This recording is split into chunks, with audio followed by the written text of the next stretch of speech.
kulan wacan daawadayaal halkani waa 5TV aniguna waxaan ahay Cali Sheekh Ibrahim ku soo dhawaada qodobada warka kuwada ugu door karoon xaaladda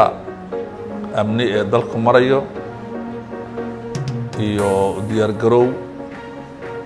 xaaladaha soo socda si fiican ayaa shirku noogu dhacay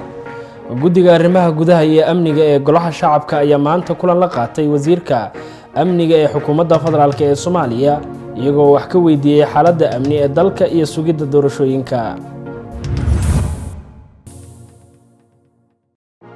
waxaa maanta dib loo furay goobaha waxbarashada ee dalkani Kenya kadib muddo 10 bilood ah oo ay xirnaayeen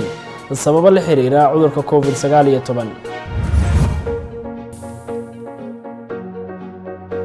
dowladda Japan ayaa sheegtay inay ka fiirsanayso inay xaalad degdeg ah ku soo rogto magaalada Tokyo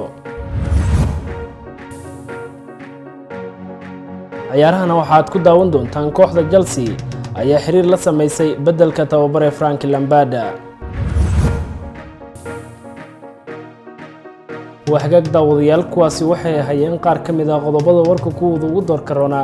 haatan ku soo dhawaada qodobadaas iyo kuwa kale oo faahfaahsan